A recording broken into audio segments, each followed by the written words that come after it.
Thank you all for tuning in. Hey, everybody out there, listen to us on the radio and online. You tuned in to The Divide with Marcus C. Williams here on WRFZ 106.3. Thank you guys for tuning in so much. If you're online, please hit the share button real quick. Share it on your page, share it on your friend's page, share it everywhere you can. And if you're on X, make sure you hit that retweet button. It don't cost you nothing. Thank you for tuning into The Divide with Marcus C. Williams. We've got a great show here for you this week. You know, we're here having the conversations in your ear that you need to hear, so be sure to share. Now, we're going to start off with some local stuff here in the city of Rochester, where I am, and then, as usual, we'll get into the national and international stuff that's going on and making the world go. So, boom. Now, here we are. It's about to be August. Going into the tail end of summer, you know, fantastic. But that means that we're coming up on an election cycle because the elections are in November. Now, what I always encourage everybody to do is make sure that they get active in local politics because that's where they can make change. What I've seen very often and far too often, which I've been reminded of this past week, is that people are completely oblivious to everything that's going on the local level of politics. They don't know how their various offices work. They don't know who does what. They just know that they're kind of fed up or couldn't care more about the whole issue with politics in their local area. Well, let me tell you this, you guys. We're coming up on another election.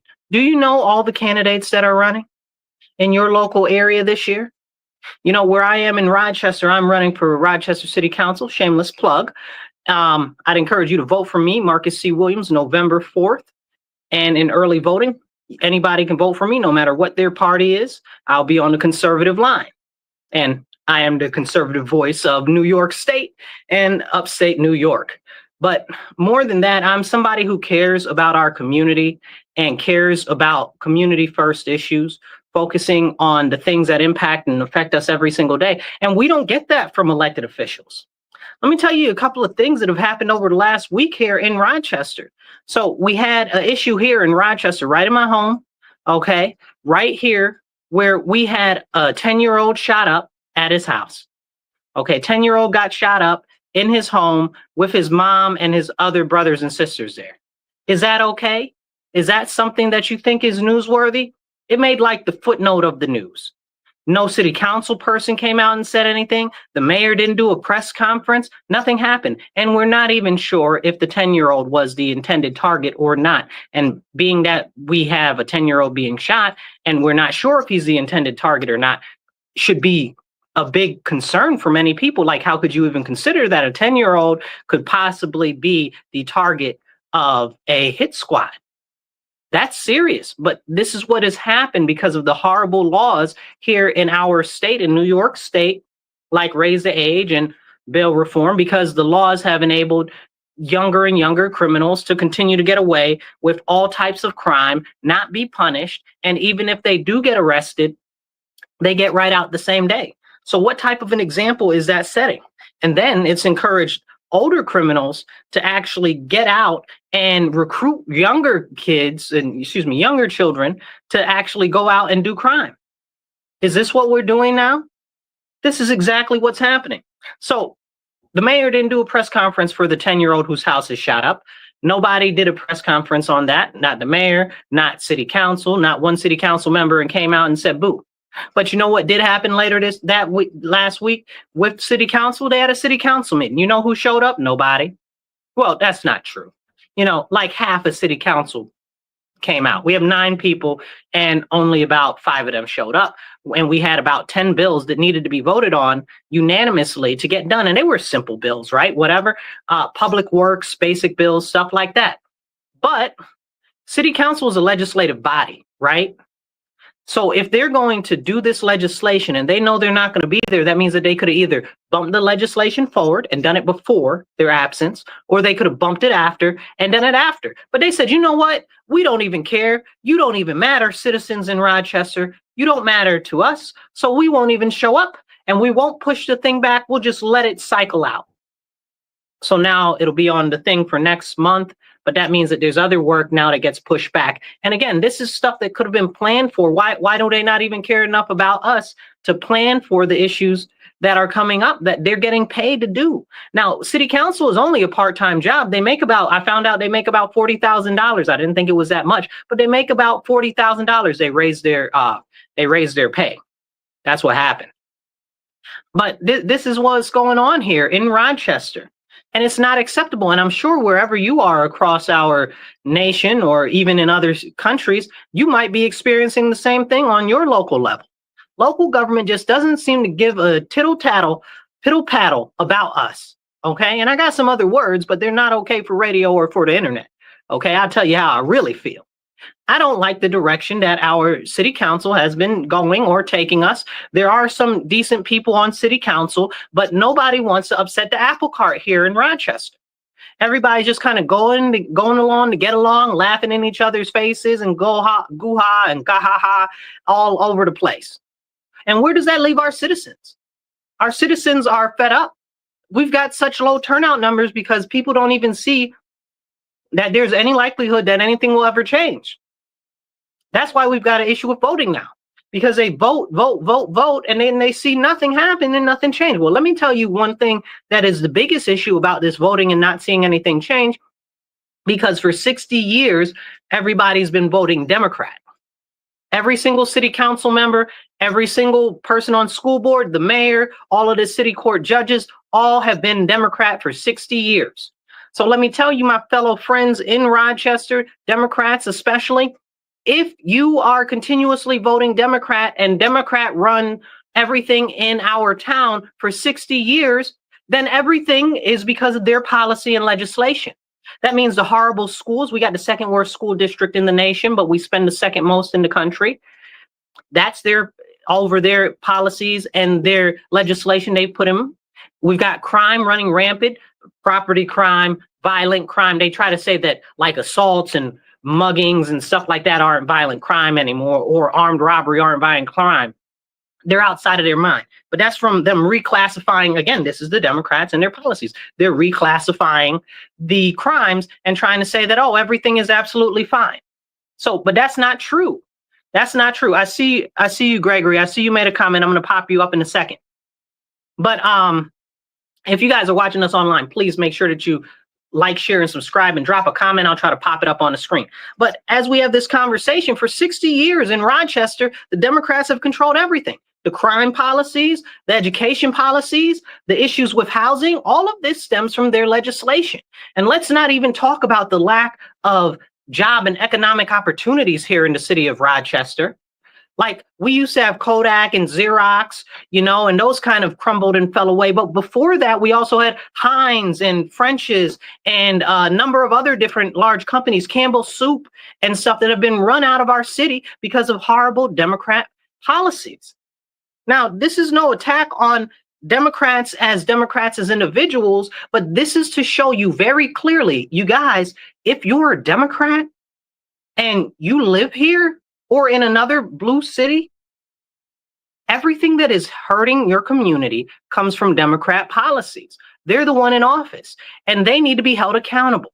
It's not just about when you get ready to go out to vote. It's about when they're in office, you need to be up there holding them accountable to do what they said they're going to do what's right and just for our community, to stand up for the issues that they're supposed to be standing on.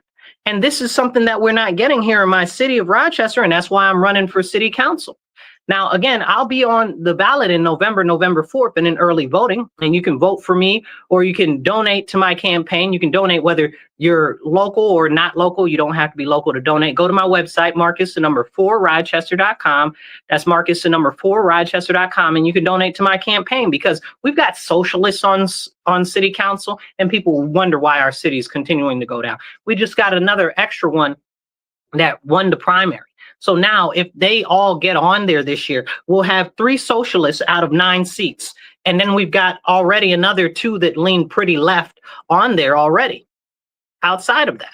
So where is the aid for our city coming from as far as policy goes, right? Like, I'm not talking about financial or monetary. I'm talking about actually addressing the issues that face us every day. It's not happening. and it's very sad. So hit the like button, hit the share button. I see more people watching and I see hearts on my screen. Drop a heart, drop a thumbs up, drop a comment. I'll do my best to pop you up. I'm gonna pop Greg up. Greg, it says Greg reposted the stream. Greg, thank you so much for reposting the stream.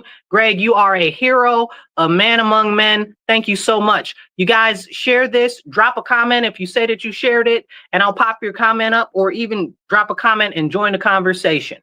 All right, so let's get back into it. Then on top of that, here in Rochester, we had 2 old people stabbed up at Liberty Pole. Now, this is Liberty Pole is like, as you can hear, it has a title. Like, it's one of our city park areas. It's like a small area, but it's right downtown, right in the heart of downtown, you know, and it's right by a building that has a whole bunch of elderly, 2 floors of elderly, and then some businesses in there and some other stuff in there, as well as affluent, wealthy people live in there as well, right? Like, but clearly not in the same area with those who are retired, who are older people and on services, because you would never want them to mingle, right? But that's a separate conversation. But so these 2 old men in their 50s were stabbed up so bad that they had to come hose down the sidewalk. The fire department came down there and hosed down the sidewalk because there was so much blood. That's serious. That's absolutely insane. And this is a problem. This is a serious, serious issue. And we need to make sure that these type of issues get addressed. But they're not getting addressed. Why are they not getting addressed? Because, well, city council, they had nothing to say. They didn't come out the next day. They didn't do a press conference. They didn't say we're looking into it. They didn't say we need to figure something out about all the stuff that's going on. We've had so many shootings. Almost every single day there has been a shooting. And I'm not even talking about the 2 major shootings that we had here. I mean, I guess you wouldn't really call them major, but we had a shooting at the Amazon warehouse and we had a shooting at the Wegmans distribution center. Now, we're still out on whether they're connected or not. We're not sure, but I don't know if they are. I think somebody was just mad, and maybe the people themselves were connected, but not necessarily the companies. So, but this is something that we have ongoing. People just say, okay, well, I can do crime. We've had probably, I don't know, and I'm ballparking, right? Between the news and between the police blotters, we've probably had about 15 people stabbed that we know about in the last week. Stabbed, you know, like, this is like, can we talk about that? But no, they'll talk about firearms are the problem, guns are the problem. Nobody has a gun in the city. Nobody. Like, nobody's a registered firearms owner in the city because they've made it so cost prohibitive, time prohibitive, and they've even got a crazy, ridiculous law here that says that you can't actually have a firing range in the city. But you know that we have to go and we have to do the fire range firing drills to get our permits. So you're purposefully hobbling the people in the city, especially in the most serious neighborhoods that are heavily crime inflicted, and preventing them from being able to actually express their right to be able to bear arms. You're making it more difficult. Why is that a law in the city? When I'm on city council, I'll do something about getting that law repealed. That's ridiculous law. You know, but all of these criminals running around crazy out here with firearms, and the mayor gets on the TV and they say the crime is down, and the news put out these things and they're like, oh, well, murders are down from 24 to 16. And the 24 was the all-time high in the city. Now, I don't know how much truth there is to that or whatever the case is, but that's the all-time high. So the numbers are down from the all-time high, which we just hit since COVID. So we're down over the last couple of years, but we're up considering the history of our nation, of our country, of our city, you know? Like, can we talk about that? But no, they want to make it about firearms and everything like that. You have the right to bear arms. Let me tell you why it's important that you carry and stay strapped, okay? If you don't have your pistol permit in New York State, go get it ASAP. Work on that. Let me tell you what happened the other day. So I'm downtown. I had to call the police because they got this crazy lady outside. She's tearing up the neighborhood, trying to fight people, busting out windows, trying to steal stuff out of people's cars. She done bust an old lady upside her head that's in a wheelchair. Lady in the wheelchair get out, try to hobble after her and fight her. And then I guess the lady's friend came and hit her, hit the crazy lady too. But I had tried to call the police, try to get the police to come out. I'm on hold. I'm on hold 7-10 minutes with 911. Nobody answers. I hung up the phone. Then by the time they actually called back the police, because the police were in the area, the police had actually finally come. And that's a problem. And I wasn't the only one trying to get in contact with 911, multiple people. So when they called back on my phone, I said, I was just on hold with y'all for like 10 minutes, just ringing. And they're like, yeah, we know it's a high call volume. We got a lot of calls going on right now. Now, if you don't know, in Rochester, in the Monroe County area right now, we've got a very serious issue with the actual, emergency services number, because they don't have enough people. They don't have enough people. They don't have enough staff. That means that if you get shot, stabbed, somebody steals your stuff, somebody robs you, somebody beats you up, you hurt yourself, you fall out of a tree or whatever, and you try to call 911, you are not likely to catch nobody on the telephone. So if you're a victim of crime, you can't even make sure that you get the police out there. And then that's if they pick up the phone, right? That's if they pick up the phone. Right? Because then they pick up the phone, then they have to go through everything that happened, and then you have to wait for them to come in, for the police to come or for the ambulance to come. And the ambulance is steady talking about AMR, which is our local ambulance here. AMR cannot fulfill their contractual duties to the city because they don't got enough people, and they don't have enough ability to respond to all the calls that we have or whatever. Why isn't city council addressing this? If clearly the agency that we've contracted with in the city to do the pickups for the emergency transit is not capable of doing it, maybe we need to sub out some of that work. Maybe we need to break their contract up, because clearly they're not delivering what's been promised. Hit the like, hit the share button, and get this conversation out there, because I know everybody that's watching isn't from here, but it's similar to what's going on in your area. Lewis dropped a comment. Lewis, let's see what you got going on here. Lewis said, who do you call if 911 doesn't answer? That's the whole thing. Who do you call if 911 doesn't answer? There's nobody to call, and that's why you need to be able to carry a firearm. That's why you need to focus on getting your firearms permit. But in New York State, they make it more and more cost ineffective and less practical time-wise to be able to carry your firearm, to be able to legally register a firearm, which you shouldn't have to register a firearm anyway. That is your Second Amendment right. Okay, and they're out here like, oh, you got to beg us for your right, which says the right shall not be infringed, right in the Constitution. But again, this is what happens in these blue areas where they're just like, oh, well, we control everything. We do what we want. And this is what we're seeing happen more and more in New York State, in the city of Rochester, and everything. The more that they control everything, the more that they start to strip away your rights. If you want to be a part of the conversation, hit the comment, hit the thumbs up, share this video out. Let me know you're listening. Just say hi. Give me a wave in the comments, or a heart, or a thumbs up. I want to see some American flags get dropped down there in the comments, and let me know you're watching. So as we continue this conversation, what's going on? Why are they making it more difficult for us to be able to protect ourselves when very clearly, if I'm on hold for 10 minutes with 911, and nobody answers, they got to call me back. And by the time they called me back, the whole thing had been like 20 minutes. You know what I'm saying? And then from that time, an officer would have had to been dispatched. Now, I've called the police before, and I've gotten a message from the police, and they're like, oh, yeah, because I call and nobody shows up. I'm going to call back. I'm going to follow up with that if the police don't show up. You know what I'm saying? So I've contacted and reached out to the police, and the police are like, yeah, man, we just don't have enough people because we're short 100 police. Why are we short 100 police in the city of Rochester? Well, they defunded the police.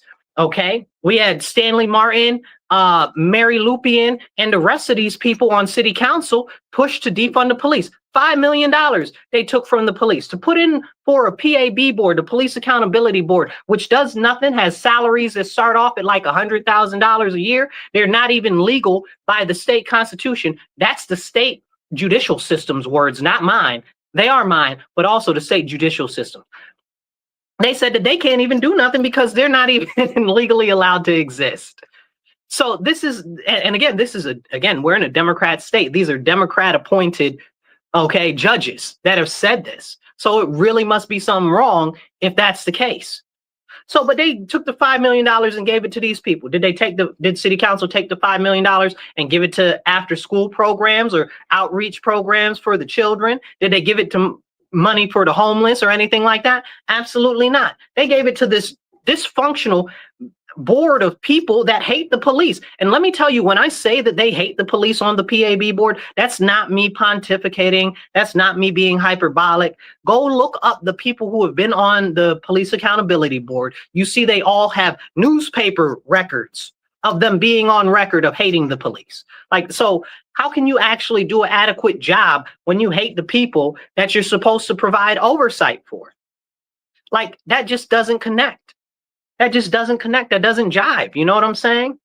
So again, this is a city council faux pas. You know how they got in there, how it actually got created? Because people were raising a stink, and it was an election year for city council, and these people on city council were like, oh, well, let's just do something. Let's just do something to shut the people up. Even if it's not effective, or even if it doesn't really do anything, let's just do something to make the people shut up. And that's how they play with us, like we're little children. You know, they act like we're little children. We got another comment here. Let's see, who's that? Kevin? Kevin, I see you. Lewis says something else too. Lewis says all the excuses to get taxpayer dollars designated for phantom projects. Lewis, don't even get me started on that. You know that we have a number of projects in the city of Rochester that have never actually gotten off the ground. We don't know where the money's gone. Whatever happened to the photonics money? How much millions of dollars was in that for the photonics? Never materialized. Oh, I was going to bring all of these jobs. It never brought nothing. And I think they ended up with like 7 people or something like that, and only one of them was full-time, and that was a security guard. Some nonsense like that. That's not far off from being accurate, which is the crazy part. So, but this is the type of situation that we see. They allocate all these funds to projects. We never see it get to the community. The homeless problem is up sky high. We see that there are more homeless every day. We see that there are more people that are struggling and more families in need every day, but they put tens of millions of dollars to these things every single year. So the question is, where is the money? Where are these programs, and what exactly are they doing? You know, and nobody's asking this on city council, maybe because it's too much like right. But again, I'm sure that something similar to what's happening here is probably happening where you are, and you might be just about fed up with it also. That's why I tell people that we got to get involved. We have to get involved. David said something. David Lopez says, New York is going to hell, Marcus. Listen, Dave, that's why I'm fighting so hard. You know, that's why I advocate for our state. That's why I push people to understand what's going on in legislation on the state level. That's why I push people to get involved locally. And I'm working on a couple of other things. Speaking of which, you guys, please donate to the show. We're working to raise $25 to $50 an episode. If you could drop $25 or whatever you can, $10 even, you can donate on Cash App. That's $MW Real. The number 1, that's $MW Real 1 on Cash App. You can donate on Venmo or PayPal, and that's at Marcus C. Williams. So Venmo or PayPal is at Marcus C. Williams. Cash App is $MW Real, the number 1. Donate to the show because we're working on getting more airtime. Airtime isn't free, so we got to pay for it. So please drop some in the kitty so that we can get more airtime and get this message out and have the real conversations with more people. Okay, Lewis says, Lewis, what you got here? Yes, city council and the mayor supposedly are developing a civilian response staff that has not materialized. Okay, so let me clarify something on Lewis's point. Lewis, so the civilian response thing doesn't go into place until September, right around the time that it is for the election period, so that they can say, oh, look, we're doing something. I think it's ridiculous. I think it's retarded. I do not agree with it whatsoever. And people are like, oh, but Marcus, you should agree with it. No, I don't. No, I don't. I've lived in Rochester pretty much all of my life since I've been little. Okay, since I've been, what do you say, knee high to a caterpillar's toe? You know, like I've been here my whole life. What? And they're like, and you should have seen the press conference that city council did for this civilian response nonsense. So they were like, yeah, and if somebody's got an argument over a parking space, we'll send out these adult peer mediators. If you guys don't know what peer mediators are, they used to have them in schools in like elementary and middle school, and they were sometimes like the safeties and stuff like that. If you've ever seen the people with their little sash belt, orange or yellow. Anyway, so they used to be the peer mediators in school. Now they're trying to do that for adults. Adults don't want no peer mediation. Are you serious? You're going to send peer mediators for adults out to issues where people are having house parties? This is what they said. I'm not making this up. Where, yeah, if there's a house party, they shouldn't have to call the police about a noise problem. They should call these unarmed civilian response people. Are you daft? Like, are the lights not on in your head? Does that not work completely? Like, is that for real? Like, you want to send unarmed people out to a noise complaint at a party in the city of Rochester? Crazy, crazy madness. Like, that's a lawsuit waiting to happen, both by people that are in the civilian response and other people that are just residents and citizens. It's going to cost us so much money. There's going to be lawsuits all over the place. Lawsuits all over the place. It's going to be ridiculous. So no, I don't support that. I think that it's a ridiculous idea to have peer mediators for grown adults. What are they, children? And it didn't really work with children because they'd be like, oh, hug and make up, say you're sorry to the other person. Wasn't nobody never sorry? If you guys have peer mediators, you tell me about how effective you really think they were in the comments. Drop a comment if you know what I'm talking about. Okay, like it's ridiculous. Peer mediators for grown adults. Then you talk about you want to send them to parking disputes. Do you know how serious and live parking disputes get? Like almost every parking dispute that's serious enough for you to call a police officer ends up in an altercation. You're going to send some non-armed people. It's ridiculous. It's ridiculous. And that doesn't even talk about the person in crisis team, which never seems to materialize. I've never seen them. I've called the police multiple times, not the police, 911 emergency services, but I've called them multiple times for people with very clear mental problems, or maybe they're hyped up off of drugs and now in psychosis. I've never seen them. Never, ever, ever. In their inception, I've never seen it. And I've called multiple times. I've called probably at least 10, 15 times for different people in crisis. I'm using air quotes if you're listening to me on the radio, but they don't ever show up. I mean, maybe they show up somewhere. You know, but even if they did, what are they going to do? Like they're unarmed civilians. They can. Oh, well, let me write you a social referral for that. Let me talk to you nicely in your ear. Stop it. Stop playing in my face. Like this is this is an insult. Let's see. Let's get to some other comments. Let's see. Louis says, Louis Aponte, I see you here. Louis says, you're wrong about AMR. Get the right information before putting out rhetoric. You have my number. Stop spilling wrong information. Okay, Louis, if you're listening, I'm not spewing wrong information. Okay? What has been happening is the continued situation in our city is they have been saying that AMR is not able to fulfill their obligations. They have called ambulances from all across the county into the city because AMR is not able to respond to all the calls. Why are they not able to respond to all the calls? I don't know. You might have a better answer to that, but I believe that it's probably staffing and the number of calls, which means that we need more people to respond to the calls, which is exactly in all that I said. I didn't say AMR is bad. I didn't say AMR is terrible. I didn't say one bad thing about AMR, but what I said was 100% factual. They're not able to respond to all of the issues. The other, they got Victor Ambulance, Brighton Ambulance, all of these other ambulance companies out here. I've seen ambulance companies from the Southern Tier up here in Rochester operating because AMR is not able to fulfill their duties and obligations. Now, again, I know staffing is hard. You don't have to tell me. I already know staffing's hard. I'm not saying that they're a bad company, but I am saying that maybe if they're not able to fulfill all of the needs in our area, we need an additional ability to either have municipal ambulances or we need to bring in another additional ambulance company. But I don't even know that there's another ambulance company able to facilitate that as well. I know, again, staffing is hard. That's why I believe we should come up with a municipal ambulance service to augment what they're already doing. I didn't say anything that's not true or wrong or bad, Louis. Let's see. And you're welcome to comment below. And there's two different Lewis's commenting. It's Louis Sabo and Louis Aponte. That was Louis Aponte that was commenting on the AMR thing. He works for them. He's a pretty decent guy.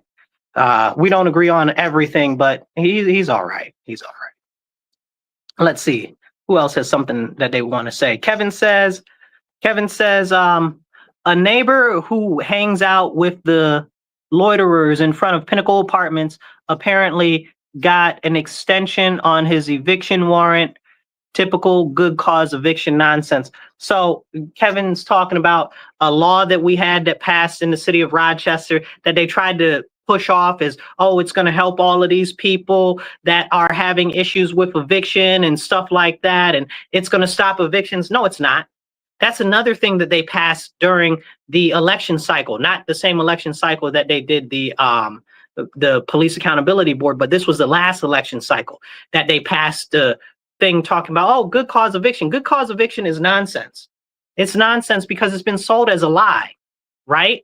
Like they're like, oh, it's going to help all these people that are getting kicked out of their houses. No, it's not, because it doesn't do anything to really address the cost of housing, which is the big issue for most of the people that are losing their places that they rent. Like, can we talk about that? You've done nothing to really make a dent in the taxes, which are crazy if somebody owns their own home. Like, can we have a conversation about that?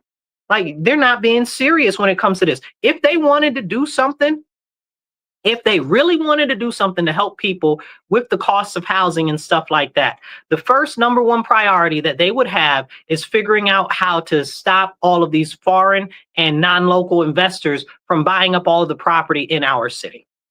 That'd be the first thing. The second thing is they'd stop trying to market our city as the hottest, toughest, awesome place in the universe, which I love my city to death, you guys. I love my city. I could be anywhere else in the world, but here I am. Okay, I love my city. That's why I'm fighting hard for my city, because I believe in my city. I believe in a better future for us. I believe in a better future for our community. And I know that we can get there if we work together. And that's why I'm running for city council. November 4th, if you're in Rochester, vote for me. If you're not in Rochester, donate to my campaign. Marcus the number 4, rochester.com. Okay, you can donate and not even be local. And when you go to election, you can actually vote for me. And I'll be on the conservative line, but anybody from any party, Democrat, Independent, Republican, anybody can vote for me without changing their party. But as we have this conversation about this so-called good cause eviction, it didn't do anything. It didn't do anything but make the life of people who are small property owners harder. And there were even exceptions for larger property owners. Like, what the heavens going on here? Like, is this serious and for real? Like, again, this is more of city council playing in people's face. They're like, oh, this is for you. This is good. This is all of this and this is all of that. And it's all lies. It's all lies and misdirection. It's all feel good stuff that's no tangibles. Like, this is the stuff that needs to be brought up. These are the people that need to be held accountable. Let's see. I think we got another comment here. Thank you, Kevin. If you guys are watching, drop a comment or drop a thumbs up. Any comment that you drop helps kick the algorithm and get it out to more people. Hit the share button, hit the thumbs up. I see more people watching than I see hearts and thumbs up. So hit that thumbs up, hit that share button. Everything helps to get the word out more. We got another comment coming in.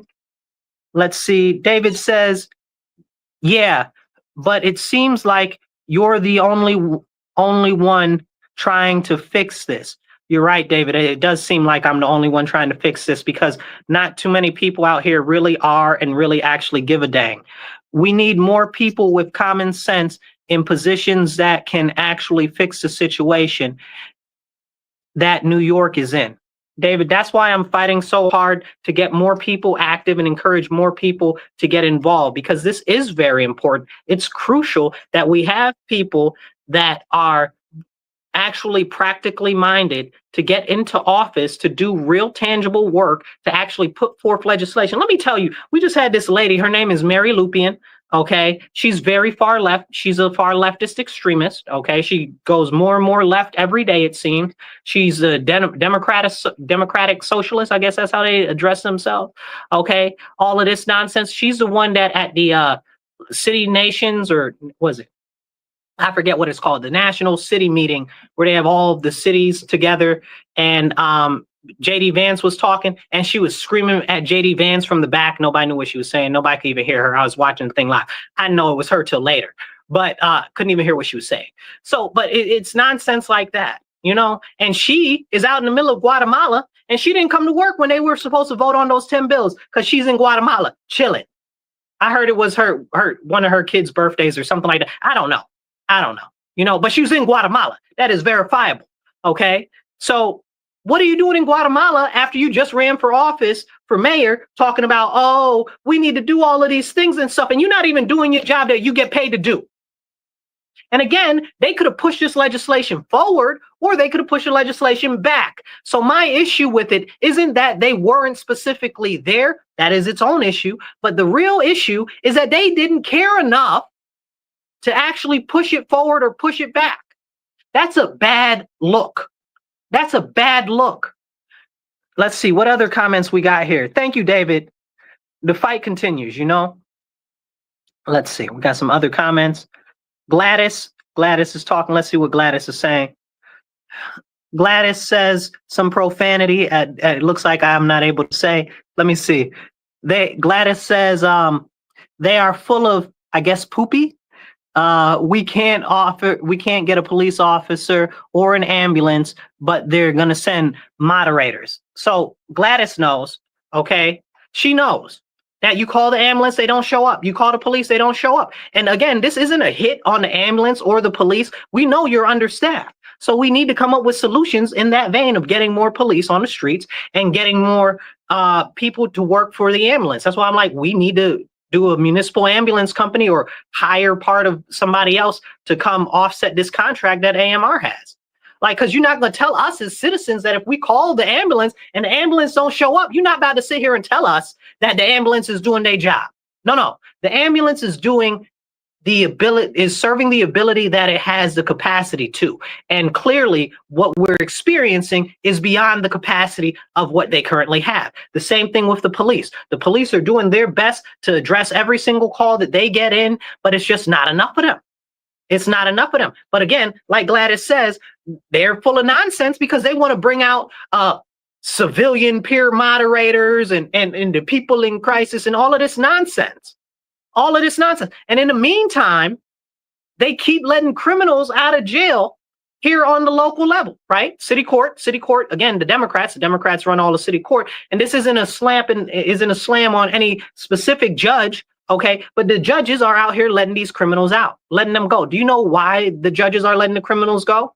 Because of the state laws. And what happens is people try to give you a cop out and say, oh, well, it's the judges. It's not the judges. It's the state laws. It's the state laws that are the problem, not the judges. The judges can only do up to what the law says on the paper. That's their job. If not, they'll get removed from office.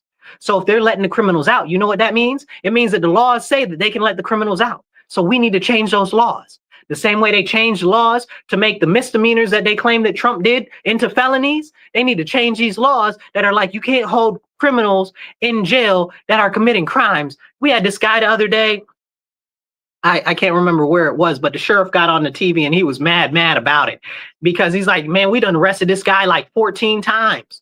14 times we've arrested this guy. And this isn't just the only person that this happens to. This is the sheriff talking. This isn't the only person that this happens to. He's like, this happens over and over again. We see these continued repeat offenders and nothing's being done to them. And this costs the citizens tens of thousands of dollars for all of these repeat offenders because we keep having to expend resources and stuff to these people. It's serious. Now, real quick, I want to thank you guys for tuning in so far. We're going to keep going, but I got to say this real quick. Thank you for tuning in. This is The Divide with Marcus C. Williams on WRFZ 106.3. If you are watching, hit the share button real quick. If you're on X, hit retweet. It don't cost you nothing. Okay, share this out and let's have the important conversations together. Drop some comments. I'll pop your comment up on the screen. You can donate to the show. We're working to raise $25 to $50 an episode because airtime isn't free, you guys. So whatever you donate, we'll put back into the show. Okay, you can donate on Cash App. That's $MW Real, the number one. That's $MW Real, the digit one. Or you can donate on Cash App, on PayPal or Venmo, and that's at Marcus C. Williams. That's at Marcus C. Williams on Venmo or PayPal. Drop a couple of bucks in there, whether it's $10, $25, or even $50, whatever you can do to help us get more airtime and get this conversation out to more people. Let's get to some more conversational pieces. Let's see. Gladys says, another one of their ideals that wastes our money. Yeah, you're 100% right. City council is just wasting our money left, right, and all over the place. Let's see. We got some more. Okay. Lewis says, this is called a mutual aid system at work. We don't control the EDs. Okay. So Lewis is back talking about the ambulances, right? So, and I agree. I agree. Okay. It is a mutual aid system, which is very nice that we have it.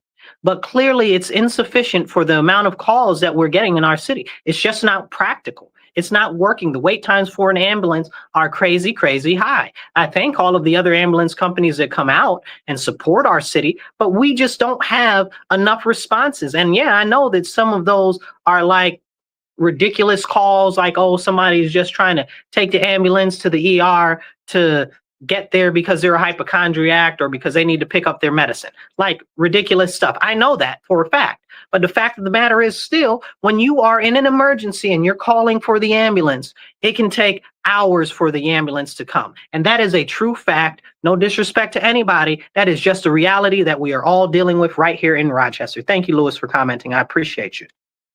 There is some mosquito in this place trying to get me. I don't mess with mosquitoes at all. Let's see. Lewis says, what's Lewis saying? Lewis says there is a huge wall time holding up ambulances across the county. Get the information before leading folks down the wrong path with rhetoric. You have had every opportunity to have a conversation with me, the fire chief, even AMR, and said that wasn't an issue. The whole system is broken. Lewis, didn't I just say the whole system is broken? Is that not what I just said? Are you not listening to me? Maybe you're hearing what you want to hear because you want to be protective of AMR.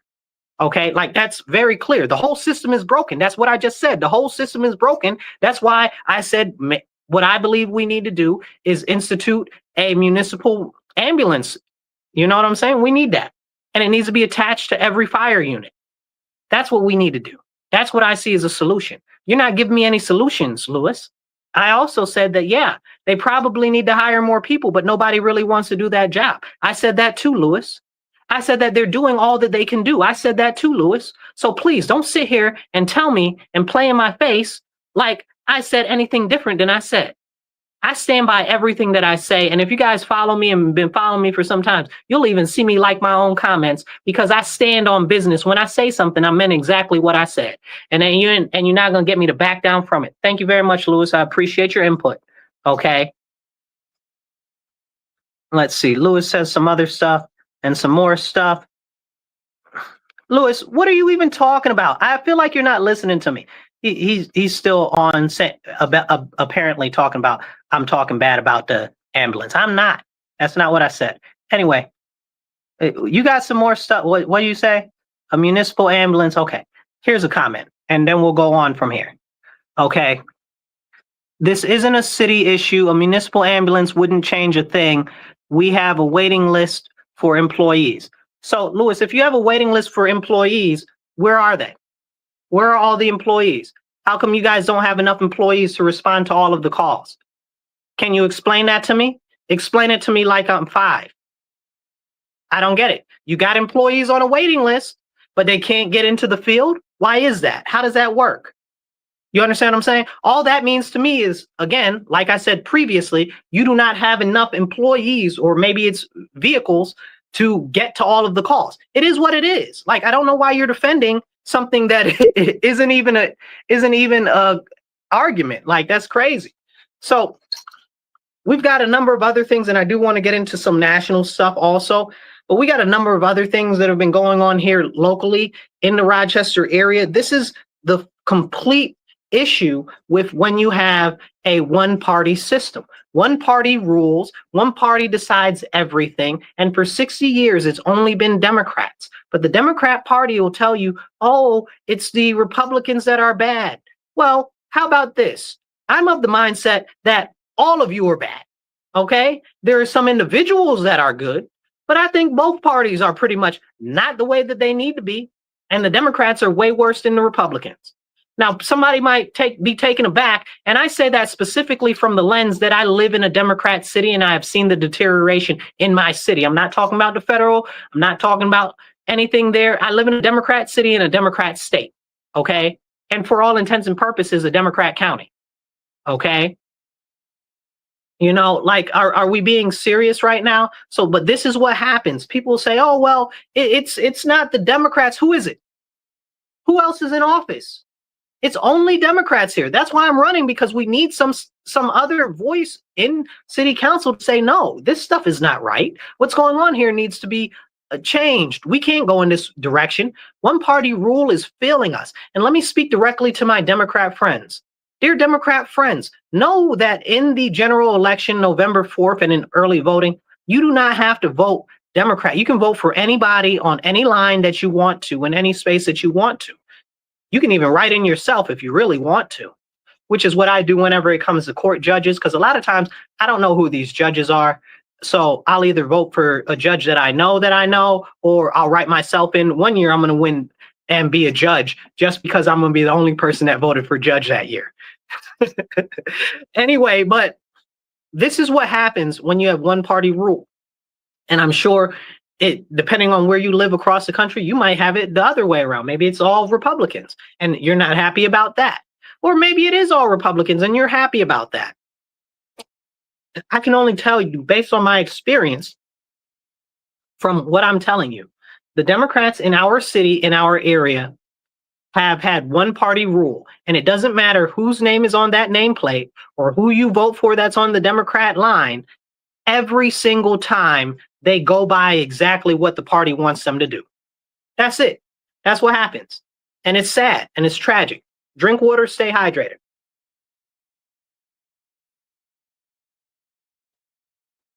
It's important that we have these serious conversations. Let's see, we got one more comment. And then we're going to go on to the national level. I want to get some of that in while we got time. Okay. Can you continue to inform? Gladys says, can you continue to inform and educate us on how to become involved and a part of the change in our state laws? Yes, ma'am. Yes, ma'am, I can. Every month, almost every month, this month I'm taking a month off. I might do something in the tail end of the month, but every month I do different civics education courses, and I also do listening sessions about community issues, and I explain to people where their issues can be addressed at what level of government.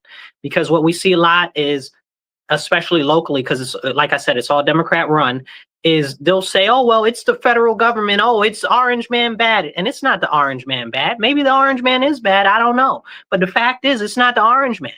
It's the people on the state level passing these laws. Do you guys know that since Kathy Hochul, the governor, has been in office in New York State, the Democrats have voted twice, you guys, twice to cut Medicaid right here in New York State. Democrats, all the Democrats voted for it.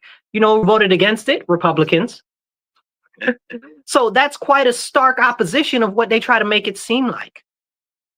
But see, this is why it's important. Now, Gladys, I'm working on another project to inform people more on what's going on specifically with different laws and stuff like that when it comes to the state level. But I need more funding for the project because I'm flipping the bill myself, and with all of the other outreach and different things that I do with evangelism and stuff, I'm stretched and I don't want to overextend myself. So I'm looking for options for funding for that. So if you know anybody, let me know. If you want to donate, you can always donate. Let me know, because we gotta get that information out there. And it's always very important that we understand what bills and what laws are getting passed on the state level. I'm working on putting together a whole separate show series where I go through the different bills and stuff like that, because I know how important that is. Okay. But I need more funding for it. So, and to do more actual community engagement stuff, because it's really something that's taken a lot of time out of my schedule, but it's something I'm passionate about. So I feel good doing it, and I know it's a good work for people and it helps them a lot. So Gladys, I will continue that fight, and I'll keep you posted. Stay tuned on my page. Make sure that you're following, hit me with the favorites, and I'll let you guys know. So also every now and then I'll go over different federal bills and things like that too. So if you follow me, you'll catch some of those also. Now, one thing I wanted to talk about is, did you guys see the president negotiating with, what's her name? Vandala, I don't know her name, Vandala or something. The lady that's the president of the European Union. Okay, chairperson, whatever they got over there. Her, von der Leyen, I don't know, whatever her name is. So anyway, he was over there negotiating, talking to her, and they worked out a trade negotiation on the tariffs. So now they're going to have 15% tariffs on all of the goods that come from Europe, which I don't know what goods come from Europe. Maybe some electronic components or something, but I don't see anything that I buy comes from Europe. You know what I'm saying? All of my stuff is basically sourced here or one of the America places, unless it's like tech equipment. So I don't know exactly what they're bringing into our economy to begin with. Maybe a couple of vegetables, maybe? I don't even think so. Most of our stuff comes from South America. So who knows, who cares? But what happened is now they're opening their markets for us. So it's going to be essentially free trade for us over there. And it's really going to help the car companies and the agricultural companies here in the US, especially because they've been essentially blocking the European market from us. So that's really, really awesome. The president was talking to Keir Starmer, okay, the prime minister in England. I do not like that man at all. That's for a whole nother episode. I want to get through a couple of things, so I'm not going to really dig into him right now. But he was over there working on amending some of the agreement and adjusting some of the outline that we had with the UK. So he's doing really good on these trade policies. And over the weekend, if you haven't been paying attention, there has been military conflict in Cambodia and Thailand. Like they've been launching missiles and artillery at each other. They've been blowing each other up, like 100 people dead and some other stuff. Like it's kind of crazy over there. And you know what Trump said? Trump said, y'all better cut it out or we're not going to do no more trade negotiations with you. You know what they did? They cut it out because they announced last night, or I guess this morning, however you say it from over there, right? Because they're ahead of time for us. But they announced that they're going to have a complete truce and they're not going to fight anymore. So that's going to be a very serious thing. So that's awesome. And you know who worked that out? The chairman of the ASEAN nations. So the ASEAN nations is a trading bloc. Okay, that is a trading partner with the US. So that just shows how powerful the US trade powers actually are. So that's something that we really need to talk about. So people give Trump a hard time on these tariffs and stuff like that, but it's really working out in our favor. And if this goes the way that it's going, you know, this is going to make it really a golden age for our nation. And I know a lot of people don't want to give him any credit for anything, but this is really, really going in a positive direction, you know, but I am concerned about the direction of our country because we've got all of these anti-American Islamist people in our country, and not even like Islamists that practice Islam, like these fake Islamists are, and they're the worst. Like these leftists that are taking up so-called Islamist causes like Palestine, right? Like Palestine, like you're pro-Palestine. What even does that mean? Please be specific. And these pro-Palestine people are anti-Trump. Well, you can't be anti-Trump and pro-Palestine. Trump just over the last 2 weeks gave $60 million to the Palestinian people for aid. $60 million. European Union didn't give them any money. Nobody else gave them any money. You know who gave them money? Trump. Now, whether I agree with giving anybody money or not, y'all know me, the American money for American people. But the fact is that he did it. You know, so the same people that are so anti-Trump and so pro-Palestine are against Trump, and he's the only one that's really working on doing anything with them. So that's something that we need to be paying attention to, which works into my conversation about what's going on with these Democrats and Black Americans, right?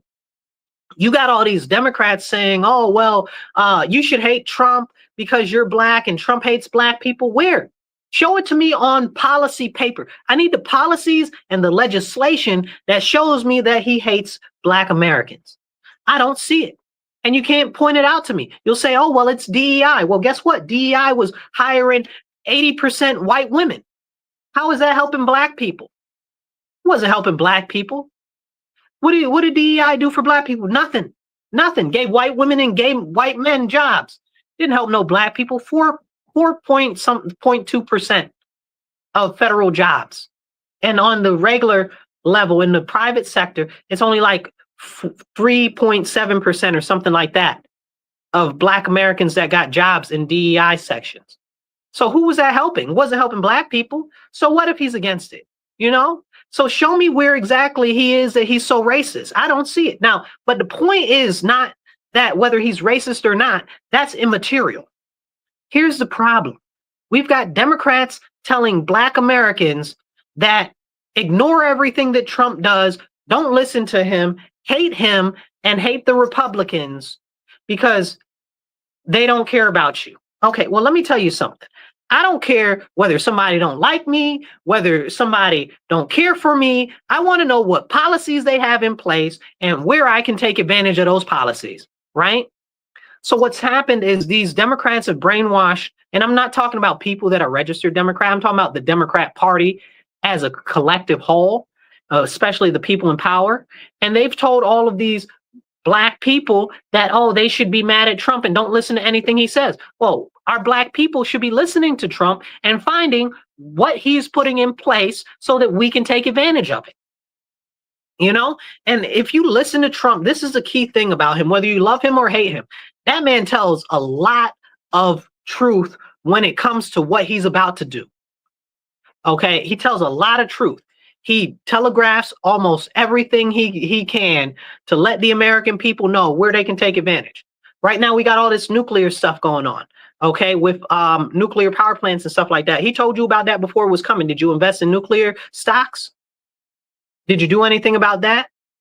You know, he told everybody about the stock market and what was going on. He's like, yeah, man, the stock market is about to kick off high. He said that the morning before he announced trade deals with all these countries. And everybody's like, oh, he's horrible. Look at the stock market. Where did grumblings about the stock market? Stock market's way up. All them grumblings are gone. And the day that he did that, they're like, oh, Trump was trying to tell people, his people. No, he told everybody on national TV. But the Democrats convinced all of these people to sell off all their stocks and all liquidate their 401ks and all of this nonsense, which ended up hurting so many people. Again, I don't care if somebody like me or don't like me. If they are doing things and putting stuff in place that I can take advantage of, I need to know what they're doing so I can take advantage of it.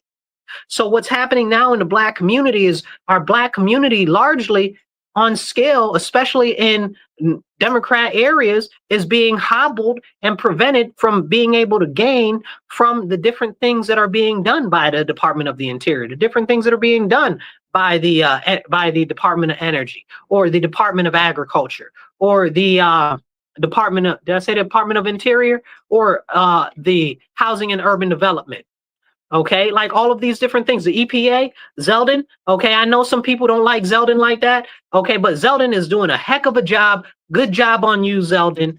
I saw him about a month ago, not even a month ago, probably. I ran into him and I talked to him. I was talking to him. And he told me I need to reach out to the Department of Transportation because I'm mad about these CAFE standards, which are the reason why the cars are all screwed up and we can't have more fuel efficient cars and we can't have cars built like they used to be and stuff like that because of these ridiculous emission standards. That's a whole nother conversation for another episode.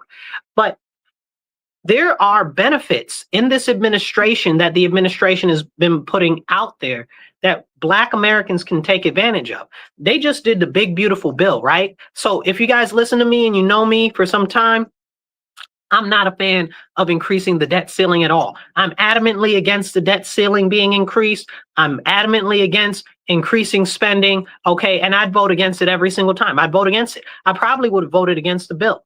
Probably. There's a lot of stuff in there that is very, very good, but there's still the increase in the debt ceiling, which I'm not a fan of, and a couple of other small things in there, which I'm not a fan of. But all the things that the Democrats are saying is about the bill are lies. Like there's some actual stuff in there that you can actually jump on and say, oh, well, this is not good. But they're not doing that. They're talking about, the no tax on tips isn't like what Trump told you. What do you mean? Anybody that makes less than $150,000 a year gets no tax on tips up to, I think it was, I forget exactly what it was. I think it's like $25,000 now because they limited it. The Republicans wanted it to be $50,000 was the limit for no tax on tips, but the Democrats wanted to push it down to like 25,000 or 25,000. You know, so that's something that I find to be crazy and reprehensible. Like, are the Democrats out there saying that they're the ones who did that? That they pushed for that to go down? Like these are not real conversations that we're having. Trump increased the child tax credit deduction. He put it up like $1,500. I believe it's between, depending on what your bracket is, it's between $500 and $1,500 that the child tax credit deduction went up. What are they saying about that? Nothing. They mad at him over that. He put in place in the bill. And again, this isn't specifically Trump, right? Because that's what they try to do. They try to make you think that, oh, well, whatever is going on in Congress as a president, it's not, it's Congress. And we need to focus on that. That's a whole nother separate issue. But when they talk about it, they try to say, oh, it's Trump, right? To try to make him look bad. So, and even though he did push for the bill, but that's a separate conversation. But then in the bill, we also had what? Now they have the accounts that they're putting together. They're like baby bonds accounts. So I call them baby Roth accounts because they're like Roth IRAs, except for children until they're adults, right? They mature when I believe it's 18. It might be 25. I'd have to go back and look at what they ended on as far as the age goes. But you can just put money in there non-taxed. And it starts off with like $2,000 or is it $2,500 to start off with. It's like a Roth IRA account, a self-directional account, and you can invest in different companies and stuff like that. Could you imagine if you took that $2,500 and invested that in Bitcoin 10 years ago? Okay, how much your money would be worth? Or if you invested it in, like, let's just say a conservative investment, like Microsoft, like 10 years ago, you know what I'm saying? Not even one of these hyper accelerated growth companies that have bubbled, So these are the serious conversations that we need to have, especially when you can put more money in there non-tax. Like, are y'all tripping? Like, y'all mad? Like, I just read an article last night in our local newspaper about how that was a thing, and everybody's in there mad face, angry. They're like, oh, there's no such thing as free money, this and that and the third. Then stop giving out free money, right? These are Democrats. Stop giving out free money. Stop it. If there's no such thing as free money, stop being foolish. But because again, they see it as something that the orange man did, orange man bad, no matter how good it is that he did. I don't believe that there's a such thing as free money either. But the issue there is all of this stuff is coming out your taxes anyway. It's all coming out your taxes. So if they're going to give some money to these people to put in accounts for their babies so that the babies can have some money in the future and maybe use it to buy a home or something like that to put it back in our economy, that's good.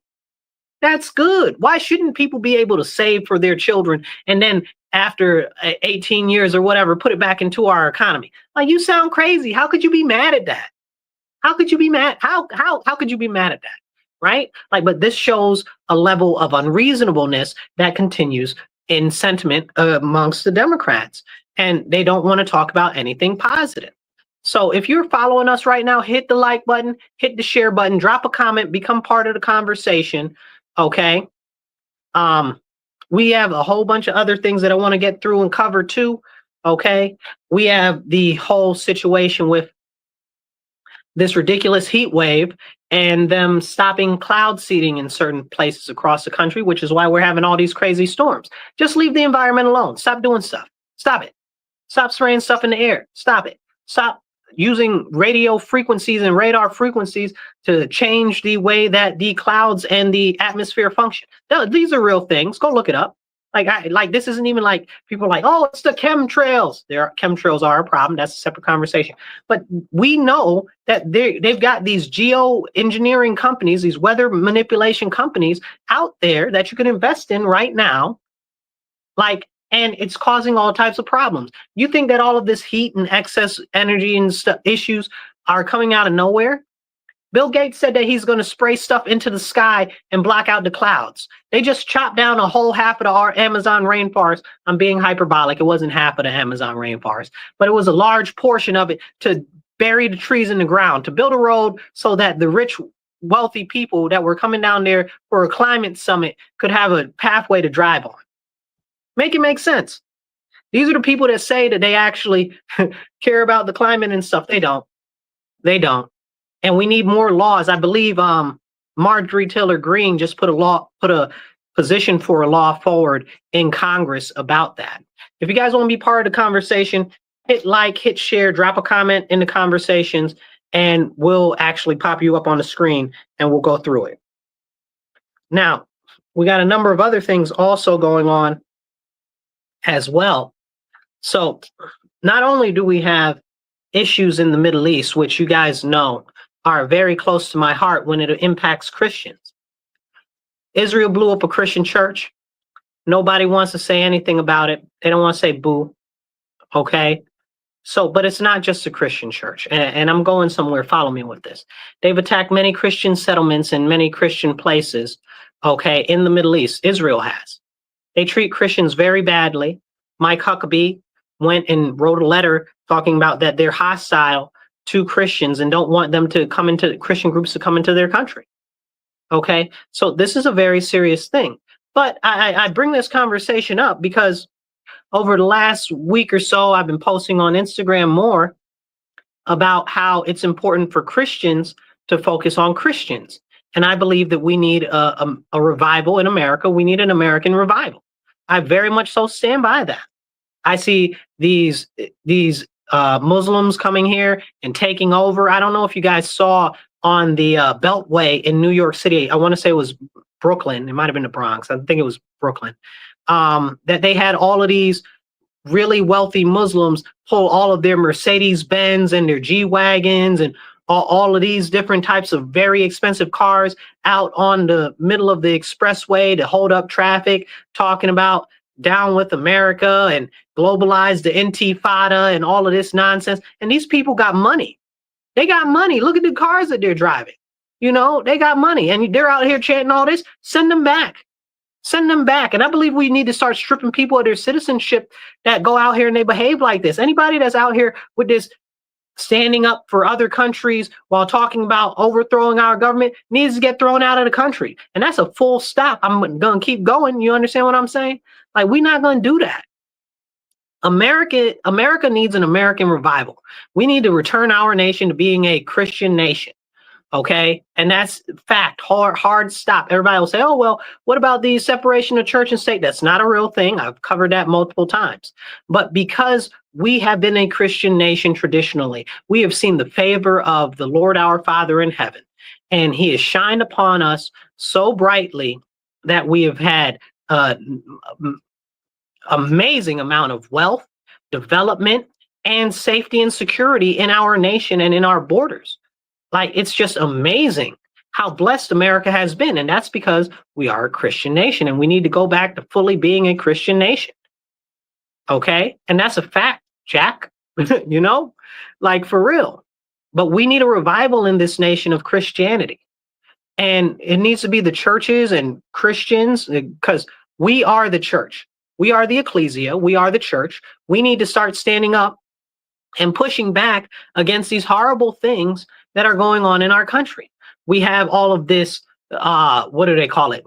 They push this alphabetization in the schools and the education system. That doesn't belong there. If you want to be alphabetized or whatever the case is, you want to be what of that, go outside and take that outside. It doesn't belong in the schools and education system.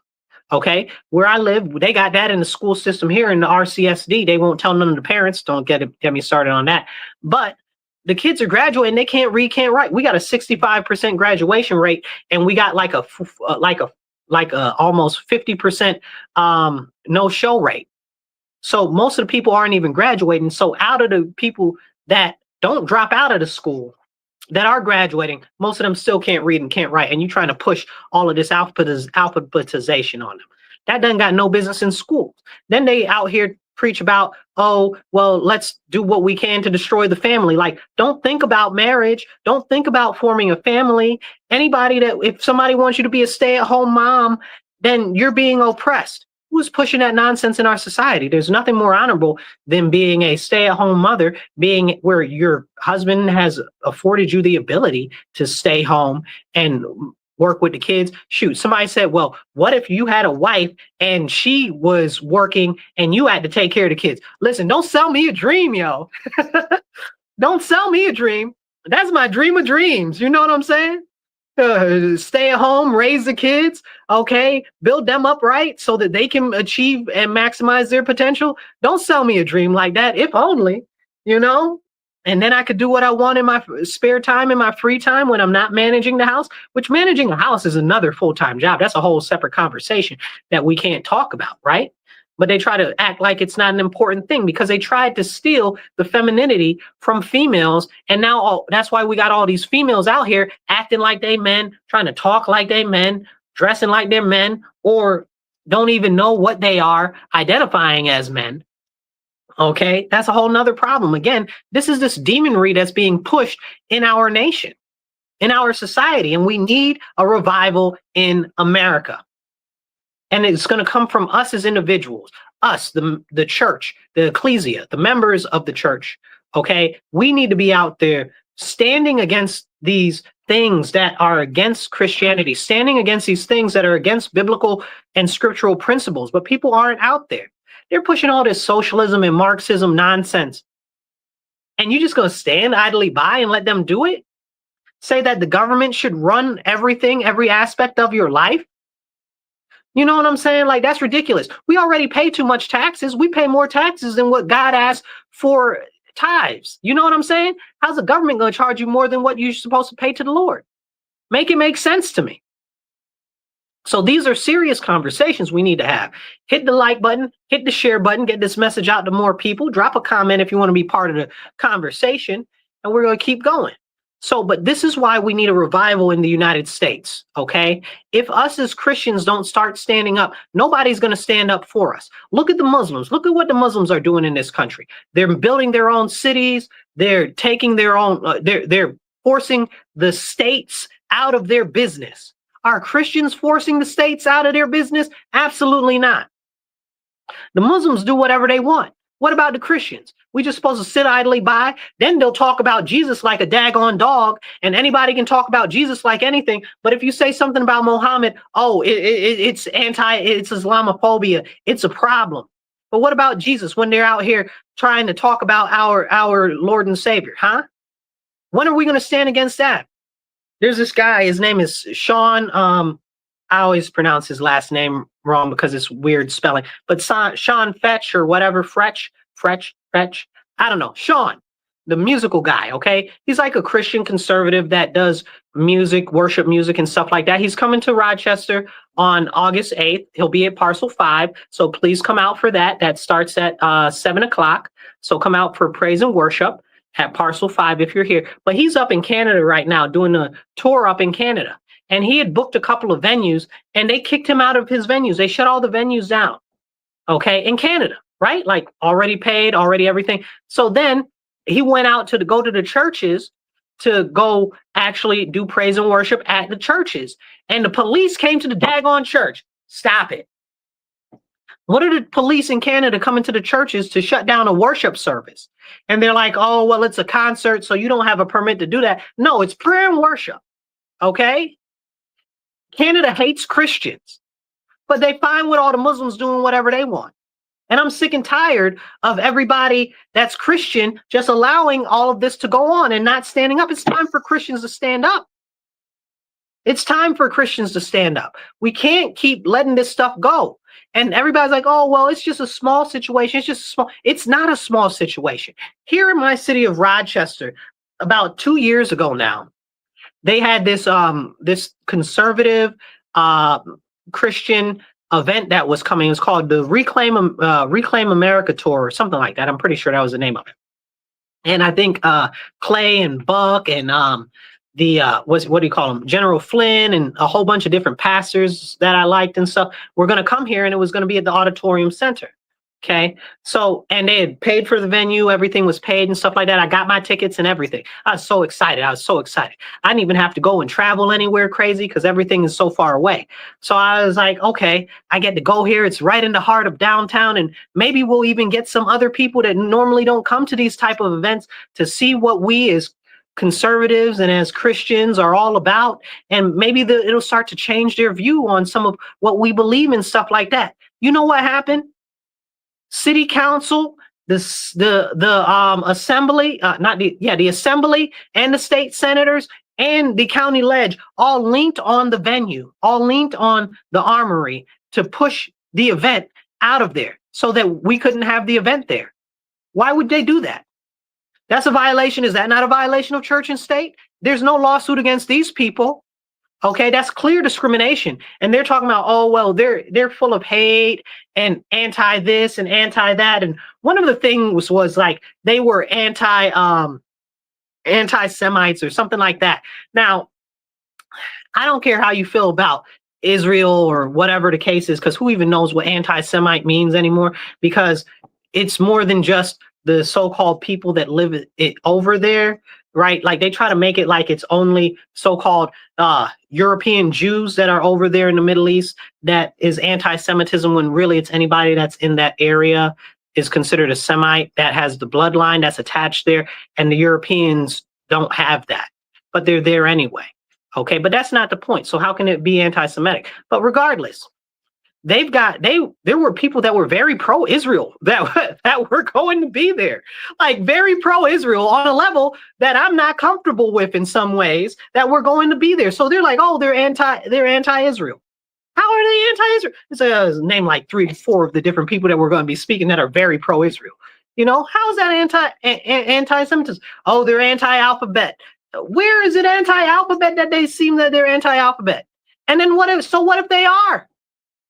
Where are they saying something that's bad? You understand? Does the First Amendment not apply anymore? And it was let me go back to it because it's very important. It was a conservative and Christian event, not a Christian and conservative event, but a conservative and a Christian event. Either way. But the conservative part is protected under the First Amendment, and the Christian part is protected under the First Amendment, and the freedom of speech is protected under the First Amendment. So redressing your grievances with your government and having an event that's about the issues in our government is protected also by the First Amendment. So which part of that is okay for them to try to shut down? But again, like I said, they shut down conservatives, they shut down Christians, and I'm sick and tired of them shutting down Christians. I'm not going to stand for it. I'm not going to sit by idly and silent. I'm going to stand up and I'm going to speak on it every single chance that I get. Because I'm fed up. I'm sick and tired. And in order for us to restore our nation the way that we need to be, we need to return to Christianity. Okay? And we need more people to repent and say and amend for their and atone for their sins. You know, if we want to drive our country in the right direction, if we want to have this golden age which is upon us, we have to get right with the Lord, okay, our Father in heaven. We have to. We have to stand, and we have to do it now, because they're very clearly doing everything that they can to subjugate us, to silence us. And it's terrible what we just saw happen over the weekend with Sean in Canada. That's our neighbor to the north. Those are supposed to be the nice, fuzzy people with the maple leaves and the syrup, right? And hockey, right? Like they did that to him there. And like I said, they've done similar stuff here in Rochester, where I live. It's not acceptable. They need a lawsuit against them. I swear to goodness, I'm not ever going to let that go, because that was very upsetting. I'm still not okay with it, because there's a violation. But anyway, in order to drive our nation forward, people have to get involved on the local level. Because if we don't get involved on the local level, there's not going to be any national change. I understand that a lot of people right now, we've got two sides of two coins here. Right now, we've got a lot of Republicans that are like, oh, well, I don't need to get involved or do anything because, you know, Trump's in office and he's the great savior, like he's the second coming or something. He ain't saving nobody. He's doing what he can at his level in office. That's what Trump is doing. Trump is doing what he can at his level in office. But do you know where the real issue is? It's on the local level. It's on the state level. That's where we can really effectuate change. Nobody's coming to save us. The president can only do so much, and he can't do much of nothing without Congress. So we need to really actually identify that as serious issues, and we need to start getting active locally. Now, if you follow me online, if you're listening to me online, if you don't follow me online, follow me on YouTube, the Marcus C. Williams channel, okay, or follow my Facebook, Marcus C. Williams, or Marcus C. Williams for Rochester. You'll find me on Facebook. I'm on all the social media pretty much. But what I'm going to be doing is encouraging more people on the local level to get involved with school board, to get involved with city council like I've been, but I'm going to do my best to ramp up that push because now more than ever, we need more stuff done. Now, our local rep, as I talked about her a little bit earlier, Mary Lupian, okay, who just ran for mayor with her far left socialist self, had the nerve, and this is a quote, this is in the newspaper, you can go look it up. She said, well, we're a legislative body that doesn't do any legislation. Step down. Step down. If y'all not doing nothing, step down. I had to get real close to the microphone, y'all. If y'all not doing nothing, step down. Talking about you're a legislative body and y'all don't do nothing. Step down. Save us the taxpayer money. Step down because you're not doing anything to serve us as a community. And I'm sure that what we see here is happening in other cities. And I know it is for a fact because I speak to other people from across the country all the time. But it's up to us to get active. It's up to us to get active. And I'm still looking, if you live in Rochester, in the Rochester area, I'm looking for somebody to get involved with the RCSD because I usually focus on city council and the county ledge and legislation, but I need somebody to have eyes on the RCSD too, because we need to start getting involved in all of these things because if we don't, nobody else is gonna. And it's a serious issue. Okay, that's how we effectuate change, by standing up and redressing our grievances with our government while they're in office. It is not just about elections. It's not just about elections. However, if you are concerned about the way things are going or where you are and where you live right now, you need to get active with a good candidate in your area. Now, whether that means that you donate or whether that means that you volunteer time to either knock doors or make phone calls or whatever, that's what needs to be done to put good candidates in office. I've seen so many good candidates not get in office because they haven't had adequate support from people that are willing to get active. You know, you get a lot of lip service online, you get hundreds of comments or thumbs up on posts and stuff like this. And where are all of those people when you need them to volunteer or help and knock doors and stuff like that? They're nowhere to be found. So get involved, get active on a local level. Side note, shameless plug, donate to my campaign, Marcus the number 4 Rochester.com. Even if you're not local, you can donate whatever you can. Because I'm up against these, we got 5 socialists on city council, okay? And we got to get somebody that's a voice of reason on there. That's why I'm running. That's why I'm fighting so hard. They're out here talking about this Mondani dude taking over New York City, and our city right here is suffering, okay, under socialist dictatorship right now, okay? The socialists are taking over every aspect of our government right here in the city of Rochester, okay? And they're not really socialists, okay? They're champagne socialists, right? People that don't have to deal with the reality of everyday life. So they just try to sell all of these people false dreams and false realities appearing real, you know? And what do they say? Fear is false evidence appearing real. That's what they're doing. That's what they're doing. That's why they push all of this nonsense. And it's very, very frustrating because we see what's going on. We see what's happening, and we understand that change needs to come and change needs to be put in place. But I implore you guys, it's us who have to be the change. If you want change, you have to be the change that you want to see. You know, I want to see change happen here in my city. That's why I'm standing up. That's why I'm fighting so hard. That's why I'm dealing with all the BS and the nonsense and the people giving me a hard time about standing up for righteousness. Because you matter to me, but it's very clear that you don't matter to all these other elected officials that we got running around here in New York State, in our city of Rochester. Also, this is a problem. And I'm not going to sit idly by and see it as a problem, say it is a problem, watch people not do anything about the problem, and me just sit on my hands. Like, oh, ho hum, somebody's going to come in off a white horse and come save us. Nobody's coming. Nobody is coming to save us. It's up to us to save us, you guys. So I encourage you, share this video, get this message out there so more people can actually start having the serious conversations. You're listening to The Divide on WRFZ 106.3 Rochester Free Radio. This is The Divide with Marcus C. Williams. We're on the air every Monday, 2:30 to 4 p.m. Make sure you tune in and share it with your friends, your family, your enemies, and everything. And if you drop a comment, I'll do my best to reply to the comment and pop it up on the screen. we didn't even get to cover everything that I wanted to today. I got a number of other issues I want to talk about. But the number one thing that I want to impress upon you, as always, before we get ready to get out of here, is make sure that you are having these serious, important conversations, even when they tell you to keep quiet, even when they tell you to pipe down, even when they tell you, no, you shouldn't talk about that. You need to talk about it. You need to. Somebody does. If it's not up to us, then it's up to nobody. Okay? If it is to be, it's up to me. If it is to be, it's up to you. And we have to stand up and we have to fight through. Now, if we can, we need to be pushing. And again, as Christians, we need to be pushing to restore our nation to Christianity. That has been what has blessed us. That has been what has made us prosperous as a nation. And I pray that if you're listening and you're watching and you haven't learned about the teachings of Jesus Christ yet, please get a Bible, look into it, read the New Testament. Okay, I'm an Old Testament person myself. I love it. But I do love parts of the New Testament. My favorite is Thessalonians 1 and 2. But read the Bible. Okay, read the Bible.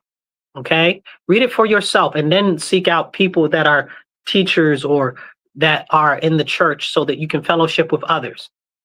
Jesus came, he came and willfully sacrificed himself so that we can have a connection to the Lord our Father and have the ability to obtain eternal everlasting life with our Father. Okay. And this is very important. And this is one of the basic tenets of our nation that we have gotten away from: Christianity. So if you guys are listening to us on the radio, we're going to cut the show here. You guys, if you're online, stay on for a moment. Please tell your friends, your family, your enemies, everybody, the guy down the street, tune in Mondays, 2:30 to 4 p.m. to The Divide on 106.3 WRFZ Rochester Free Radio. And if you are listening either online or on the radio, please donate. We're working to raise $25 to $50 an episode so that we can get more airtime and do more to get out the message. So you can donate on Cash App, that's $MW Real, the digit 1, that's $MW Real 1 on Cash App. Or we've got PayPal and Venmo, and that's at Marcus C. Williams. Again, that's PayPal and Venmo is at Marcus C. Williams. Please donate. Do whatever you can. $5, $10, whatever, $25, or even a full $50 to help support the show. And if you have a company and you want to advertise with the show, please let us know. We're looking for sponsors. We appreciate you all for tuning in. Thank you. And remember, stand up, speak up, and don't shut up. Take action. Be blessed and be well.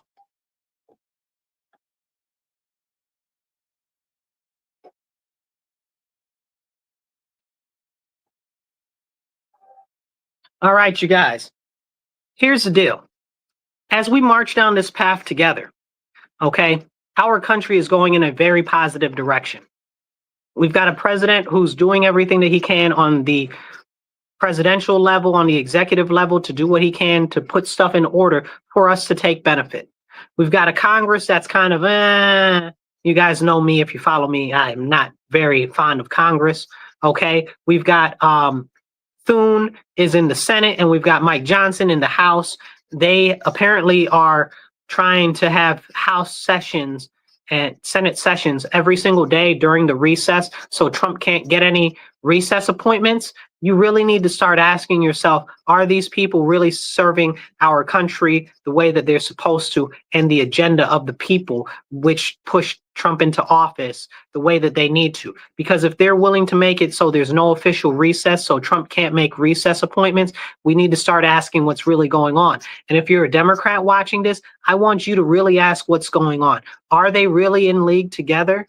Because this shows you that they're both serving against what's going on. You understand what I'm saying? The Democrats and the Republicans. You mean the Republicans are actively working behind the scenes to stop Trump from getting recess appointments? Like, why would they do that? That would be a thing that the Democrats would do, right? So, but if the Democrats would do that, is it really good for us? But the Republicans are doing it, it can't be good, right? So these are the type of things that we really have to recognize and start having the conversations about. We have to. If we're not having these conversations, nobody's going to have them. Why would Thune do that? Why would Johnson do that? Why would they set Trump up so he can't get recess appointments? If anything, you would think that they would want him to do recess appointments. Who's on those recess appointments that you think that they might get in there, that they might serve Trump's means and not the means that the Senate wants or the House of Representatives wants? These are the questions that we need to start asking. Why would they do that at all? So I encourage you, ask the important questions, have the important conversations. And I need you guys to recognize that neither one of these parties have our best interest at heart, okay? The government does not have our best interest at heart. And I might be an ardent Republican and a very strong conservative, and I might stand on business for the Republican Party on principles and values, okay? But if anybody goes against those principles and values that have crafted and founded the Republican Party, I will stand against them. I don't care who they are, president, Congress, local, federal, it doesn't matter to me. Okay, when you ain't standing on business, you're not right. Okay, and there was an interesting thing that information that I just shared with you about Mike Johnson and Thune having those recess meetings instead of letting Trump do the recess appointments, that came from Thomas Massie. I love me some Thomas Massie. If y'all know, I love him because he stands on business, right? I like almost all of the things that he supports and pushes and where he stands on values and principles. Not everything, but most of it, because I know where he's coming from and he always stands on business, and I respect that. Another person similar to that is Rand Paul. He's also pretty good, you know? But we see people in Congress, and really it's both sides working together against the best interests of the people, because they go to all the same schools. They got all the same bankers. They go to vacations at all the same places. They're all in each other's weddings. You understand what I'm saying? Like, they're all in each other's weddings. Most of them are married into each other. Can we have that? They're all parts of the same secret societies and Greek groups. Can we have that conversation? See, this is what I think a lot of people don't understand, and it's where we get this issue with the Epstein files right now, where everybody's like, oh, we want them to release the Epstein files. And they're like, no, we're not going to release the Epstein files. And then the Democrats are like, oh, well, look at the Republicans. They don't want to release the Epstein files. Okay. So when Epstein did go to court, I want to say it was 2012 or whatever, he had a previous court issue. And Trump administration just tried to get the documents released from that court case, and a Democrat judge told them no. Well, why would you block that information? Why would you block that information? The Democrats are blocking that information. Why would you do that if you care so much about this whole Epstein stuff? Why? Because it might make you look bad. It might not shine good on you. Why would you do that? So, but this is what I'm saying. They're like, oh, well, it's Democrats, it's the Republicans, it's all of them.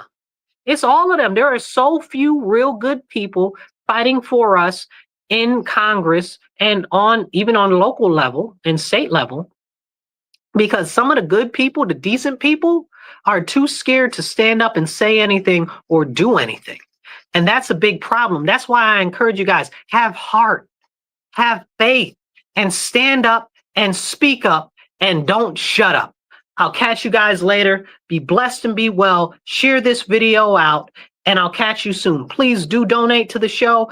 Cash App, $MW Real 1. And we've got Venmo and PayPal. You can donate on either one of those. It's at Marcus C. Williams. We even have Give, Send, Go, and you can donate on there. It's givesendgo.com/Marcus C. Williams. We're working on continuing to get the message out there. We're working on pushing an American revival. We're working on restoring our nation and encouraging more people to get active, because it doesn't matter what party you are. It matters that we stand on constitutional business, that we stand on values, and that we stand on principles. That's what I got for you today. I'll catch you guys later. You be blessed, be well, stand up, speak up, and don't shut up. Catch you later.